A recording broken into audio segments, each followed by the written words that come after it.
Quizá algunos o la mayoría de ustedes nos podemos ya de antemano, ¿verdad?, conocer lo que son las cartas, las epístolas de los apóstoles.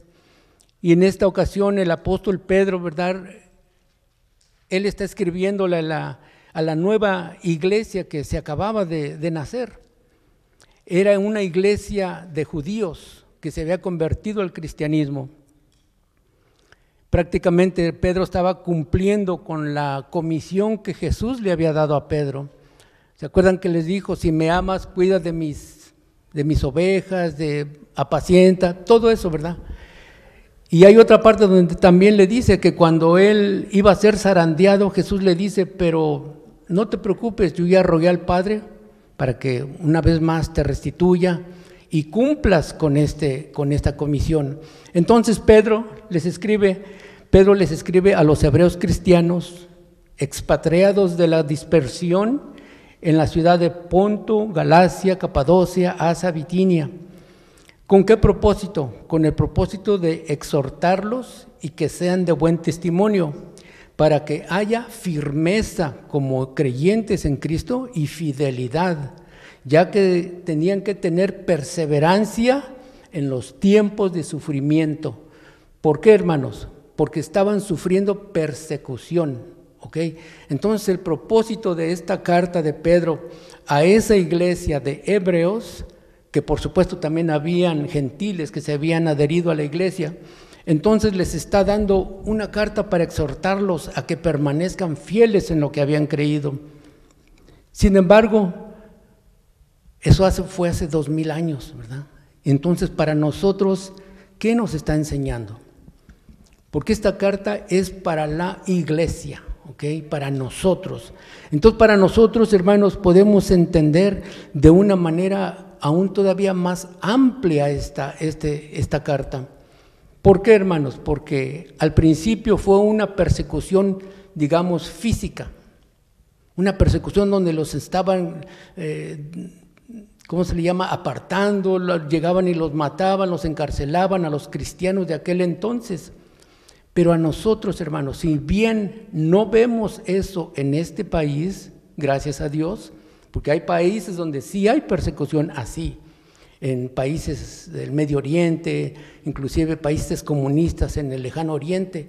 Ustedes conocen esas historias, pero aquí, hermanos, aquí en este momento, ¿sabe que somos perseguidos? ¿De qué forma? Las leyes, las prácticas como sociedad que están sucediendo, los medios de comunicación, las canciones. Bueno, podríamos hacer una lista grande, muy grande, hermanos, para saber que estamos siendo perseguidos, porque ahora usted ya no puede hablar con esa libertad con la que antes hablábamos, usar palabras que normalmente se nos enseñaron de acuerdo a nuestro lenguaje, ¿verdad? Nuestro lenguaje de la lengua española. No, hermanos, ahora ya todo eso está cambiando. Sin embargo, allí es donde nosotros, por eso podemos ver que se amplía, ¿verdad?, la exhortación del apóstol Pedro hacia nosotros. Entonces, hermanos, vamos a leerlo una vez más. Dice, ¿y quién es aquel que os podrá hacer daño si vosotros seguís el bien? Es una pregunta retórica. Yo como título le puse, ¿verdad?, nadie te podrá hacer daño. ¿Por qué? Porque esa pregunta retórica, hermanos, si le quitamos, ¿todos saben lo que es una pregunta retórica? Bueno, para los que no saben, hermanos, una pregunta retórica es una pregunta que no se requiere respuesta, ¿ok? Por ejemplo, si yo les pregunto, ¿cómo llego de aquí al Valle de San Fernando? Pues ustedes me dicen, pues toma de aquí, se va a la derecha y luego agarra el freeway y ahí está la respuesta. Una pregunta retórica no se requiere la respuesta, porque la respuesta va implícita de una forma negativa en la pregunta. En otras palabras, lo que está diciendo aquí Pedro es una afirmación y dice, ¿y quién es aquel que os podrá hacer daño si vosotros seguís el bien? Lo que él está diciendo es que nadie te podrá hacer daño si buscas el bien. Eso es lo que está diciendo. Sin embargo, si analizamos, si usamos la lógica de las cosas, como nos dice Romanos, ¿verdad?, que nosotros tenemos un culto lógico, y usamos la lógica en esta palabra, nos vamos a dar cuenta que es difícil de entender. Es una palabra ambigua, que tiene dos salientes, ¿verdad? ¿Por qué? Porque por un lado nos dice que nada nos va a poder hacer daño si continuamos buscando el bien. ¿Dónde está el problema de esta afirmación? Para empezar, hermanos, ¿usted no ha sufrido algún robo en su casa? Es una pregunta que todos nos podemos contestar. ¿Usted nunca ha sufrido un accidente? ¿Usted nunca le han golpeado, por ejemplo, su carro? ¿Y eso no es hacer daño? ¿Usted no se ha enfermado repentinamente? Y eso nos sucede a todos. Bien rapidito les platico algo. Yo tengo un clavito aquí en mi brazo, un metal, ahí todavía está, no me lo han podido sacar. Es un accidente, hermanos. Entonces, el hecho de estar bien con Dios, de buscar de su presencia, ¿por qué no me libró de un daño? ¿Verdad? Y esto es una pregunta que tiene mucho tiempo y la cual a todos en cierto momento se nos ha hecho, pues a los que servimos a Dios. ¿Y por qué si estamos bien con el Señor, por qué me pasan tantas cosas?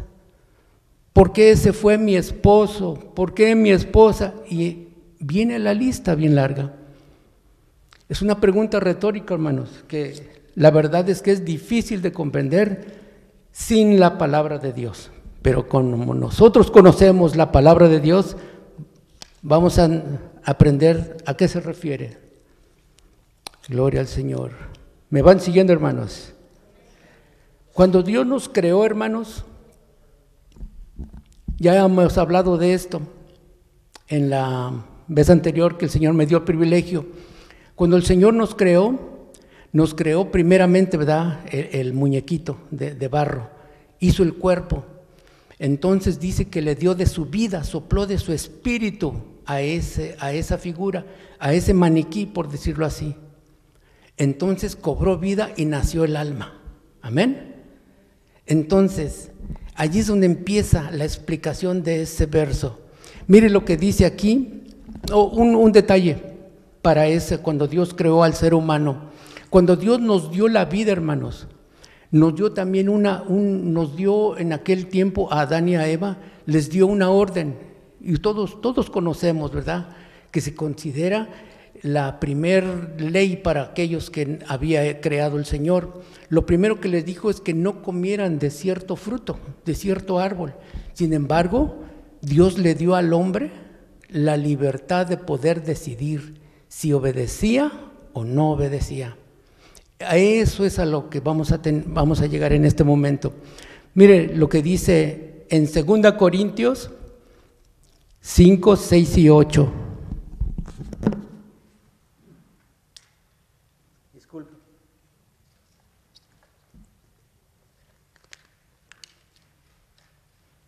¿Lo tienen, hermanos? Si quiere yo se lo leo. Mire cómo dice 2 Corintios 5, 6 y 8. Así que vivimos confiados siempre. ¿Quién está hablando? El apóstol Pablo. Y sabiendo que entre tanto que estamos en el cuerpo, estamos ausentes al Señor. Pero confiamos y más quisiéramos estar ausentes del cuerpo y presentes al Señor. ¿Cómo está eso, hermanos? Lo vamos a repetir. Así que confiados siempre y sabiendo que entre tanto que estamos en el cuerpo, estamos ausentes al Señor. Entonces, quiere decir que lo que usted está viendo no soy yo. El verdadero yo es el que está dentro. Amén. Entonces, aunque ya lo sabíamos, hermano, pero esto es una reafirmación de lo que Dios hace en su palabra. Quiere decir que mientras que estamos ausentes al Señor, estamos en el cuerpo. Pero más, dicen bien, más quisiéramos estar ausentes del cuerpo para estar presentes al Señor. Entonces, eso significa que yo no soy mi cuerpo, que a mi cuerpo sí se le puede dañar. A mi cuerpo sí se le puede, si está usted en un accidente, se le puede golpear, se le puede estropear. ¿Alguien ha sufrido un asalto? Yo me acuerdo una vez hace muchos años, una persona se acercó a mi esposa y me platicó, sin ningún motivo de absolutamente nada, la persona le golpeó en la espalda, una mujer. Y nosotros servimos a Dios. Mi esposa fue como más de 10 años directora de una iglesia y sirvió en el ministerio de damas y uno dice, bueno, ¿y qué pasó? Es que nosotros, hermanos, no somos el cuerpo. Amén. Estamos expuestos a la naturaleza, a la gente que no tiene cuidado, a los que manejan sin cuidado, a los borrachitos que por ahí andan caminando haciendo maldades. Estamos expuestos, hermanos. Amén. Entonces, lo que sí dice bien clara y perfectamente es que lo que no pueden tocar es la esencia de nosotros. El verdadero yo, eso es lo que no pueden tocar. Y entonces, ¿cómo acomodamos lo que dice Pedro? Espero no confundirlos. Él dice, si tú continúas haciendo el bien, y él lo acababa de decir antes, léalo en su casa, está en Primera de Pedro, todo el capítulo 3, es más, toda la carta. Pero yo solo quiero regresarme 2 versículos. En el capítulo 3, versículo 11 y 12, dice, estamos hablando de qué es hacer el bien, hermanos. Dice, apártese del mal y haga el bien. Busque la paz, eso es como aplicándolo a uno mismo. Está diciendo Moisés, apártate del mal y haz el bien. Busca la paz y síguela. Y luego dice, porque los ojos del Señor están sobre los justos y sus oídos atentos a sus oraciones, pero el rostro del Señor está contra aquellos que hacen mal. ¿Y qué es el mal? Sencillamente ausencia del bien. Amén. ¿Me está siguiendo, hermanos? Entonces, si nosotros hacemos eso, nada podrá tocar, nada nos hará daño en nuestro ser interno, hermanos. Eso es lo que está diciendo lo que acabamos de leer en el versículo 13. Amén. ¿Por qué? Porque Dios está en control de nuestras vidas. Amén. ¿Por qué entonces vemos que el ser interno, la verdad es que sí sufre? La verdad es que el ser interno, y esto ya estamos entrando en el problema, ¿verdad? En el problema de nuestra iglesia, de nuestros hermanos, cuando se desaniman, cuando dejan de venir, cuando se apartan, cuando tienen problemas entre ellos. ¿Por qué sucede esto, hermanos? Porque realmente cuando nuestro ser interno está dañado, o sea, si hay daño, es cuando se puede demostrar en la ausencia de los hermanos, en la falta de asistencia, en los problemas, como lo dije antes. Pero ¿qué es lo que causa daño? ¿Quién es el que le causa daño a ese ser interno? ¿Quién es, hermanos? Uno mismo. Uno mismo es el que le causa daño, hermanos. ¿Por qué le causa daño, hermanos? ¿Dónde está el problema? En la forma en que uno reacciona a lo que nos sucede. Ese es el problema, hermanos, que lo que nos sucede a nosotros, no tenemos el control de las cosas, pero sí tenemos el control de cómo reaccionamos a las cosas. Llámese accidente. Algo bien sencillo, hermanos, todos manejamos aquí, ahora que fue el hermano Raúl bien lejos, no sé cómo le fue con el tráfico, pero siempre va a haber gente que maneja mal. Y usted va haciendo lo posible por ir bien y de repente ese momentito de reacción. Yo no lo estoy diciendo que es pecador y que no. Son cosas que nos demuestran cómo vamos a reaccionar. ¿Cuántos han llevado prisa, por ejemplo, a una oficina, en un edificio? Y mire, cuando uno le pisa el botoncito del elevador para que suba, se toma siempre el mismo tiempo, pero depende del estado de ánimo de uno y uno está. ¿Verdad que sí? ¿Por qué? Porque estamos reaccionando a una circunstancia, ¿verdad? Entonces, eso solo puse, por ejemplo, para que nos demos cuenta de qué estoy hablando, de la reacción que tenemos, que nos puede dañar o no nos puede dañar al ser interno. Entonces, nuestra reacción, hermanos, es lo que realmente nos daña. ¿Por qué? Porque en problemas, por ejemplo, ¿no?, entre hermanos, se dice, escuchaba yo un testimonio hace ya muchos años de unas hermanitas, con todo respeto lo digo, yo no sé si aquí también se hacen talentos o lo conocen lo que son talentos, lo que le llaman talentos, que hacen comida y venden para la misma congregación. Pues resulta que habían, ¿verdad?, en ese grupito de damas, de personas, que siempre salían en desacuerdos, ¿verdad? Y una de ellas, pues es ahora sí que la mera, ¿verdad? La que siempre hacía los talentos y que no le ganen sus talentos y todo eso, lo que sucede en todas las iglesias. Hablo de otras, ¿verdad? Entonces, estuvieron en desacuerdo y la supuesta culpable era la número uno, ¿verdad? La que dirigía todo. Entonces, la líder con sus cosas, ¿y sabe lo que hizo su reacción cuando le llamaron la atención?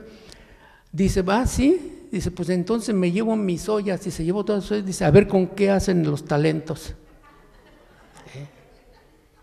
¿Cómo fue esa reacción, hermanos? ¿En dónde está la madurez, no? O sea, ¿en qué momentito decide reaccionar así? Y eso aplica en todas las circunstancias, hermanos, en todas las circunstancias. Póngale que son cosas pequeñitas, pero pueden ser grandes cosas. Amén. ¿Y qué nos enseña el Señor? Mire lo que dice, ¿cuál debe ser nuestra actitud, nuestra reacción ante tales circunstancias? Y vamos a empezar con dos ejemplos. Uno, nuestro mayor ejemplo, nuestro Señor Jesucristo. No lo busque, hermano, yo se lo voy a parafrasear. ¿Dónde estaba Jesús cuando decía, Padre, perdónalos porque no saben lo que hacen? En la cruz. ¿Qué había sucedido antes de que estuviera en la cruz? Lo habían golpeado, lo habían martirizado, lo habían escupido, lo habían, para ellos, avergonzado, lo habían desnudado, habían hecho todo lo que usted y yo nunca hemos pasado. ¿Y cuál fue la reacción de él? Padre, perdónalos porque no saben lo que hacen. Allí está el asunto que yo les decía. Pudieron tocar su cuerpo, pudieron desgarrar su piel, ¿verdad? Pudieron hacerle de todo, pero no pudieron tocar su forma de reaccionar, porque él decidió pedir perdón por ellos. Y nosotros no hemos pasado por nada de eso, hermanos. Entonces ahí está la pregunta, ¿por qué de un malentendido que de repente sucede, ¿no?, en las iglesias principalmente? Yo me enfoco en nosotros, en los nacidos de nuevo. ¿Por qué de escuchar una palabra que quizá fue mal interpretada, se apartan de la iglesia? ¿O por qué si sufrió un percance de tránsito, de algún asunto legal, dicen es que Dios no me ama? No. ¿Por qué, hermanos? Quizá porque no han comprendido esta palabra. Quizá no se les ha enseñado, ¿verdad?, que nosotros no somos mejor que nadie para que no nos pase nada. Nos pueden pasar muchas cosas, la salud cambia. Bueno, vamos a seguir hablando de eso. Ahora mire, usted podrá decir, ok, Jesús reaccionó así porque Él es Dios, porque Él estaba lleno del Espíritu Santo, porque Él era el Hijo de Dios. Jesús vivió igual de limitado que usted y yo, hermanos. Él no vivió como Dios en esta tierra. Él estuvo limitado en tiempo, materia y espacio. Él se conmovió, Él lloró, Él sufrió, Él tuvo sed. Todo lo mismo que usted, es más, Él lo hizo con ese propósito, para entendernos y enseñarnos que sí se puede. Amén. Ahora, sí, hermano, gócese. Ahora fíjese, Pedro lo declara en Primera de Pedro, un poquito antes, 2:23, dice así: quien cuando le maldecían no respondía con maldición, hablando de Jesús. Cuando padecía no amenazaba, sino encomendaba la causa al que juzga justamente. Esa es nuestra reacción, hermano. Esa es la que debería de ser nuestra reacción. Señor, tú sabes que yo no dije tal cosa. Cuando vienen calumnias hacia la vida, porque yo pienso que todos hemos padecido calumnias, mentiras que se levantan en contra de uno. Entonces nuestra reacción, ¿verdad?, en lugar de separarnos, de hacer cosas que no convienen, Señor, ¿cómo dice que Jesús decía? Encomendaba la causa al que juzga justamente. Señor, tú sabes. Tú sabes que yo no dije eso y mi reacción va a ser seguir amando a este hermano, a esta persona, a mi pastor, a mi pastora, a quien sea, hermanos. Amén. Vamos a otro ejemplo. Mire lo que dice en Hechos 7:55, y ese sí, búsquelo, hermano. Vamos a leerlo juntos. Yo se lo voy a leer, pero quiero que usted también lo vaya leyendo. Hechos 7:55 al 60. Le voy a dar lectura, hermano. Dice así, desde el 54. Dice, esto está hablando de Esteban, que había dado un discurso, pero de esos discursos que casi ya no se escuchan. Dice, oyendo estas cosas, se enfurecían en sus corazones y crujían los dientes. ¿Quiénes? Los fariseos, los religiosos, todo el pueblo que estaba en contra de Esteban. Dice, pero Esteban, lleno del Espíritu Santo, esto es importante, hermanos, puestos los ojos en el cielo, vio la gloria de Dios y a Jesús que estaba a la diestra de Dios, y dijo, he aquí veo los cielos abiertos y al Hijo del Hombre que está a la diestra de Dios. Entonces ellos, dando grandes voces, se taparon los oídos y arremetieron a una contra él. Arremetieron quiere decir que lo golpearon, ¿verdad? Y echándole fuera de la ciudad, le apedrearon. Y los testigos pusieron sus ropas a los pies de un joven que se llamaba Saulo. Y apedreaban a Esteban mientras él invocaba y decía, Señor Jesús, recibe mi espíritu. Y puesto de rodillas, clamó a gran voz, Señor, no les tomes en cuenta este pecado. Y habiendo dicho esto, durmió, o sea, murió. Él no era Jesús para poder decir, bueno, es que Jesús es porque era Dios. Él era un seguidor de Jesús. Pero ¿ve usted la actitud? ¿Ve usted, hermano, se da cuenta cuál debe ser nuestra reacción ante las circunstancias que son adversas y contrarias a nuestra vida? Pero yo encontré un detalle muy peculiar, y para esto, obviamente, quizá ustedes su Biblia no la traen. Esto lo encontré como en más de 5 versiones. Esta es Reina Valera, que es la que casi todos usamos, ¿verdad? Bueno, pues fíjese, se lo voy a leer solamente 2 versículos en la versión que se llama la Biblia de las Américas. Y esto lo encontré en varias Biblias, hermanos, como en 6, 8 versiones. Fíjese cómo dice el verso, igual en Hechos 7, pero en el 55 y 56 dice: pero Esteban, lleno del Espíritu Santo, fijos los ojos en el cielo, vio la gloria de Dios y a Jesús de pie, dice aquí, de pie a la diestra de Dios. Y dijo: he aquí veo los cielos abiertos y al Hijo del Hombre de pie a la diestra de Dios. Qué detalle tan enorme, hermanos, tan peculiar. Porque mire, en esta dice que solamente vio a Jesús. Y estamos aprendiendo esto en ¿cómo se llama la palabra? Condensación, ¿verdad? Condensación.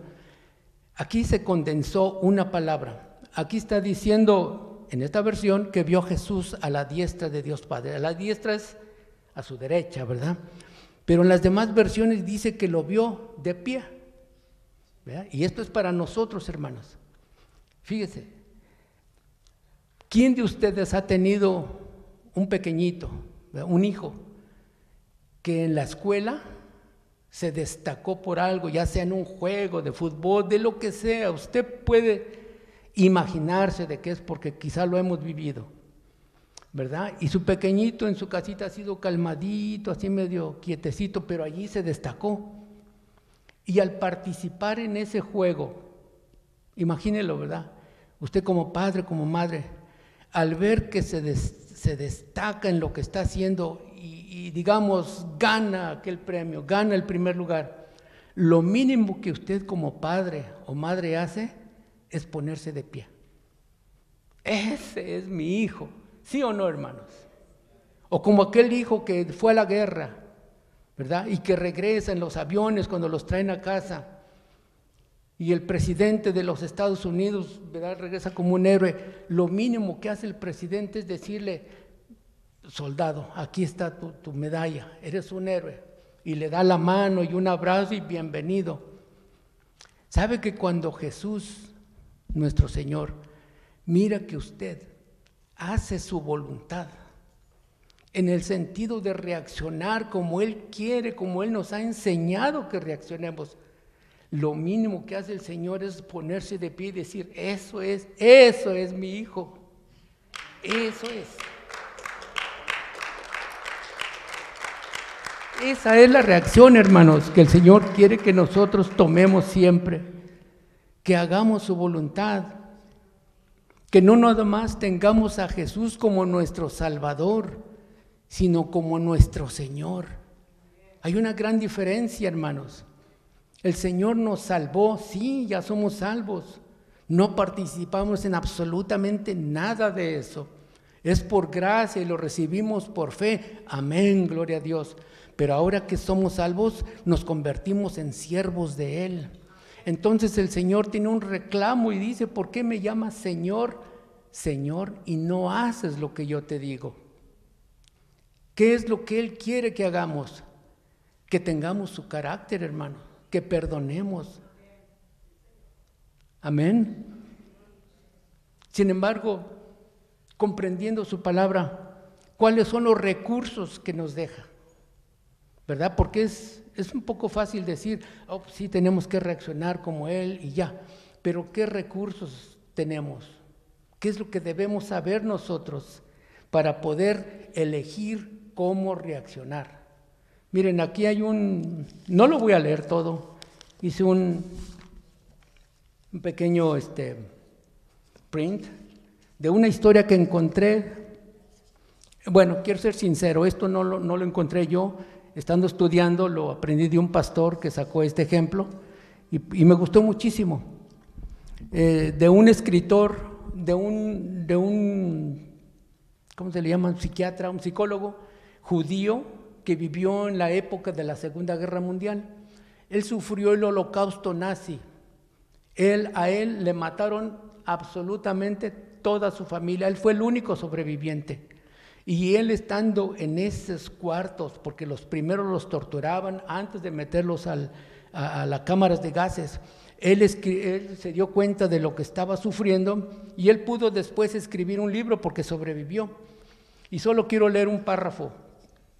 Dice así, fíjense hermanos, estoy hablando de los recursos, ¿ok?, que ahora tenemos para reaccionar de una manera favorable. Dice, un día, me estoy brincando hermanos, dice, un día desnudo y solo en un pequeño cuarto, se llama Frank Victor, o Victor Frank, dice, Frank empezó a darse cuenta de lo que él más tarde llamaría la última libertad. Ese es su libro, La última libertad humana.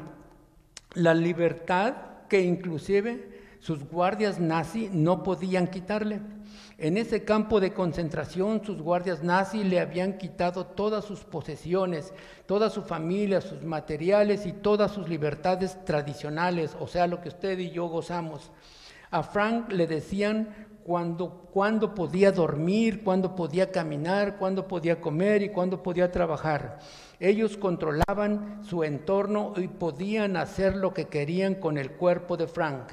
Pero lo que Victor Frank descubrió ese día era que inclusive dentro de esas circunstancias, él era un ser con conciencia que en cualquier momento tenía la capacidad de elegir.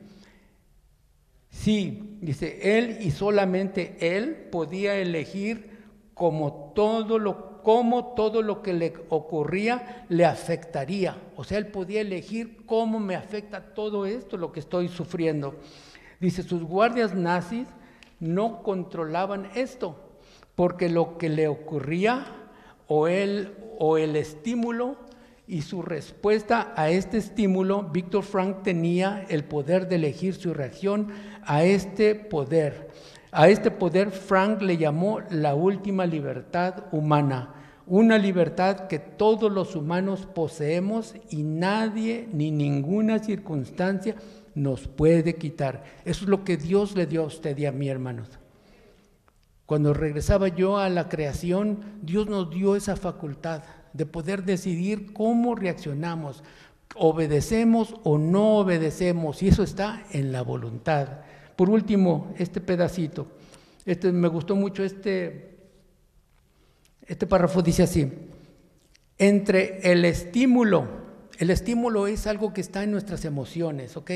Entre un estímulo y nuestra reacción, fíjese, un estímulo, o sea, una emoción, algo que recibimos sorpresivamente, entre ese momento, dice, y nuestra reacción, existe un espacio, un pequeño gap. En este espacio tenemos el poder de elegir nuestra reacción. En este espacio se encuentra nuestra libertad y nuestro éxito. En ese pequeño espacio, hermanos. Y nosotros como hijos de Dios, ¿cómo lo entendemos?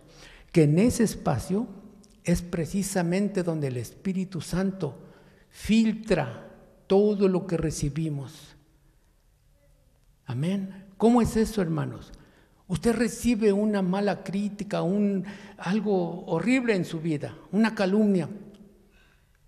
Lo que a un ser humano común y corriente le causaría enojo, maledicencia, ganas de venganza, allí en ese espacio que estoy diciendo, entre el estímulo y la reacción, ese pequeño espacio es donde Dios opera en nuestras vidas. Si lo dejamos operar. No, es como decir, no le tomes en cuenta esto, lo está haciendo para hacerte enojar. Y entonces uno reacciona, eso no fue nada, gracias a Dios eso pasa, y pasa el rato, y si Dios te bendiga, hermano, Señor te bendiga, y seguimos siendo amigos. Eso es madurez espiritual, hermanos. Cómo reaccionamos ante las cosas, ante los embates ahora sí que de la vida. Esa fue la historia de este hombre. A mí me sirvió mucho, hermanos. Número 1, ¿cuáles son las herramientas? Tenemos que tener un sentido de identidad. Usted tiene que saber quién es usted. Porque tenemos dos grupos de personas. Siempre, todos tenemos dos grupos de personas.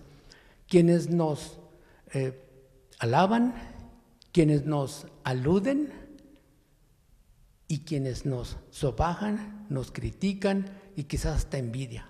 ¿Sí o no? Sí, hermanos. Y sabe que de los dos grupos tenemos que cuidarnos. Porque dice la palabra de Dios que si usted se ama, dice, amarás a tu prójimo como a ti mismo. Entonces, si usted se ama, usted se va a corregir solo, igual que yo.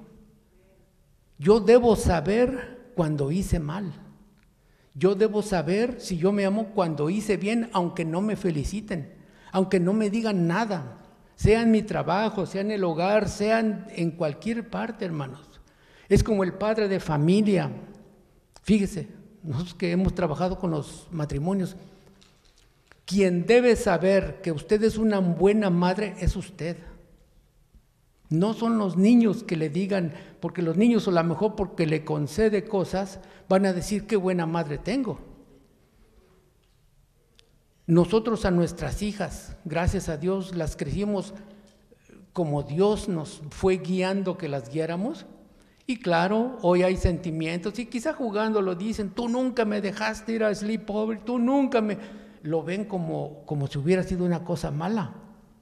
Entonces, en ciertas cositas, para ellos fuimos pues, no muy buenos padres, pero quien debe saber que hizo bien es usted misma. Amén. Que usted hizo lo que Dios le guiaba que hiciera. Entonces, esas cosas, saber quiénes somos nosotros, nos evita muchos problemas, hermano. Porque mire lo que dice Proverbios 16, 18, dice, antes del quebrantamiento es la soberbia y antes de la caída la altivez de espíritu. Antes de que nos suceda esos bajones es porque nos creímos mucho, es porque creíamos que estábamos en un nivel que no lo somos. Entonces Romanos, fíjese lo que dice, digo pues, por la gracia que me es dada, a cada cual que está entre vosotros, que no tenga más alto concepto de sí que el que debe tener, sino que piense de sí con cordura, conforme a la medida de fe que Dios repartió a cada uno. Amén. Entonces, la primera herramienta es sentido de identidad. Usted tiene que saber quién es usted, conocer sus capacidades y sus limitaciones, para no sufrir ese quebrantamiento. Amén. Para no sufrir esa reacción de que me ofendió, me dijeron que no sé, que usted puede hacer la lista. Amén. Sentido de identidad. Otra, número 2, dice, no conviertas en necesidad lo contingente. ¿Qué es contingente? Algo que puede ser o no puede ser. Amén. No convertirlo en necesidad. Y como por ejemplo, y ya lo hablé hace rato, pero lo voy a mencionar otra vez, la salud, hermano, la salud física.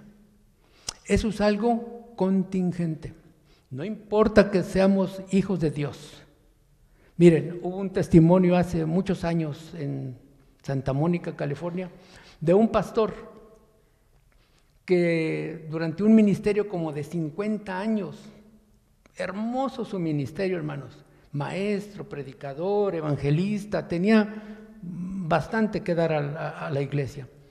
Sufrió una enfermedad de la garganta y fue al hospital y le diagnosticaron algo muy fuerte. Tenían que operar y bueno, lo peor que uno puede imaginarse, un cáncer, vamos a suponer, ¿verdad? ¿Y sabe lo que dijo él? Resolvió. La vez que estuve antes aquí, yo hablábamos de renovar nuestra forma de pensar, no sé si se acuerdan. El hermano resolvió, como todo un siervo de Dios. Cualquiera diría, se acabó mi ministerio. Pero ¿saben lo que dijo? Y a mí eso, a mí me sirvió. Dice, la gente no me va a escuchar más por esto, pero me va a leer, me voy a convertir en escritor. ¿Se da cuenta, hermano? ¿Se da cuenta? Una mente sana que resuelve y que sabe sus limitaciones y que sabe aceptar las contingencias de la vida. La salud no es segura, debemos cuidarnos y ser agradecidos con Dios por lo que estamos viviendo. Amén. Debemos cuidarlo. Después hablamos, hay alguna oportunidad después del cuerpo, pero la salud no es segura, hermanos, no es segura. ¿Cuántas enfermedades repentinas o accidentes a familiares, a seres queridos nuestros, que de repente estaban bien y en una semana cambió totalmente las circunstancias? Esas cosas no nos deben desviar, no nos deben sacar del camino, hermanos. Entonces, hacer, ¿verdad?, de nuestra salud una necesidad, no, ¿ok? Las propiedades, como decía, ¿a quién no le han robado? Las propiedades, hermanos. ¿Cuántas horas que estuvo en los huracanes allá en Florida? En Florida vemos, ¿verdad?, que las propiedades pueden cambiar el estatus de un momento a otro. Así que no debemos aferrarnos a las propiedades que el Señor nos ha dado en este caso para administrar, sino que tenemos que ser conscientes que eso puede cambiar. El lugar donde residimos, de igual manera, hermanos. Ahorita estamos aquí, mañana no sabemos dónde, así que no eches raíces en esta tierra. Nuestros seres queridos, esto es lo más difícil, hermano, este punto. ¿Por qué? Porque nuestros hijos, ¿quién no ama a sus hijos? Todos amamos a nuestros hijos, pero ¿sabe que hay veces los hijos cambian? Usted nunca se ha enterado de padres que dicen, mi hijo no me quiere ni ver. Amén. Yo soy testigo de eso, hermano. Entonces, ni los familiares, hermanos, si Dios nos los da, los bendecimos, los amamos, pero al único que necesitamos es a Dios. Amén. Y ya casi vamos terminando porque el tiempo corrió, hermanos. ¿Se está gozando, hermanos? Por último, nunca desarrolle el complejo de víctima. ¿Qué es eso, hermanos? Mire, me voy a brincar uno porque ya se nos fue el tiempo. Y vamos al más fuertecito. Segunda de Samuel 16:9. Lo vamos a leer. Segunda de Samuel 16:9. No sé si usted está familiarizado con esta historia, ¿verdad? Está hablando de su hijo cuando se le volteó y le hizo guerra a su propio hijo, a David. Solo voy a leer el 9 y 10. Hablando de un soldado de David. Dice, entonces Abisai, hijo de Sarbia, dijo al rey, o sea, uno de sus soldados le dijo al rey, ¿por qué maldice este perro muerto a mi señor? O sea, lo está defendiendo a David. Póngase bien esto en la mente. Un soldado de David le está diciendo a David, ¿por qué este perro muerto está maldiciendo al rey? Dice, maldice este perro muerto a mi señor el rey. Y le pide permiso, dice, te ruego que me dejes pasar y le quitaré la cabeza. O sea, yo lo mato por estar maldiciéndote al rey. Y mire la respuesta del rey. Dice, y el rey respondió, David respondió, ¿qué tengo yo con vosotros, hijo de Sarbia? Si él así maldice, esto está difícil, hermanos. Dice, ¿lo tiene, hermano? ¿Lo está leyendo? Es porque, ¿qué? Jehová le ha dicho que maldiga a David. ¿Quién pues le dirá, por qué lo haces así? ¡Wow! Es tremendo, hermanos.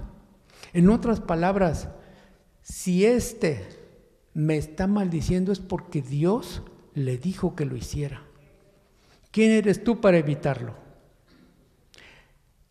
No podemos victimizarnos, hermanos. No podemos decir, ¿por qué solo a mí me pasa esto? ¿Por qué estoy sufriendo de todo esto?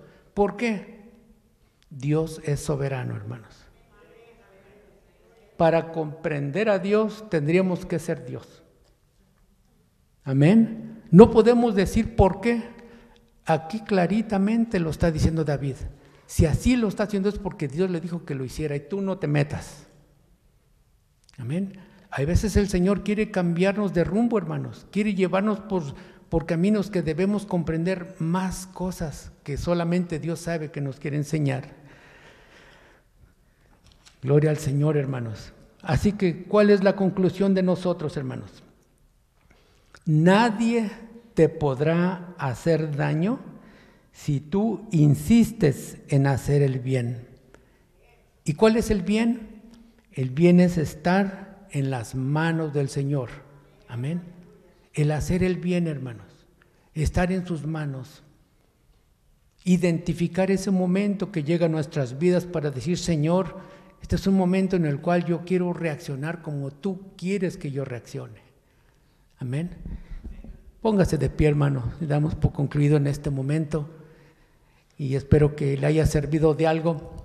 Hay alguien, hermano, que está quizá padeciendo, como dicen, está luchando con su persona. Este es el momento, hermano, que lo entregue al Señor y que le pida fuerzas para tener esa templanza, ¿verdad? Para poder reaccionar como Dios quiere que reaccionemos. ¿Hay alguna mano para ayudarle a orar, hermanos? Si no, si todos estamos, gracias a Dios, reaccionando bien, pues vamos a orar y dar gracias a Dios por este mensaje. Amantísimo Dios y buen Padre Celestial, Señor, te damos gracias por tu palabra. Yo he entregado tu mensaje, Señor. Ahora yo te suplico que tú hagas la obra, Padre, en cada corazón. Que hayamos podido, Señor, atesorar tu palabra y ponerla en obra, Padre mío. Gracias te doy por aquellos que se conectaron, Señor, y que seguramente quizá están haciendo una evaluación también en sus vidas, Padre. Yo te suplico que nos ayudes a todo, empezando por mí, oh Dios. Empezando por mí, Señor. Que tú sigas moldeando mi vida, Padre, recordándome a cada instante, Señor, para que mi alma, para que el ser interno no sea dañado, Señor. Porque tú entregaste esa responsabilidad en mi vida, tú me entregaste, Señor, esa responsabilidad, esa voluntad para reaccionar de acuerdo a tu carácter, Padre, a como tú nos enseñaste, bendito Cordero de Dios. Tú eres el mejor ejemplo, Señor, porque tú sufriste, Señor, el agravio de la humanidad, pero tú quisiste, Señor, entregar la causa al que todo lo juzga. Así que te damos gracias, Señor, por tu ejemplo y te pedimos humildemente, Señor, que tú seas en nuestras vidas, en la vida de cada uno de mis hermanos, que podamos atesorar este consejo, Señor, y ponerlo por obra. Y así veremos, Señor, cómo nuestras vidas cada día se van pareciendo cada día más a ti, oh Dios. Gracias te doy, Señor, por esta oportunidad que nos das en este día. En el nombre de Jesús. Le damos muchísimas gracias a todo aquel que se conectó. Ahora estemos atentos a nuestra hermana que va a orar por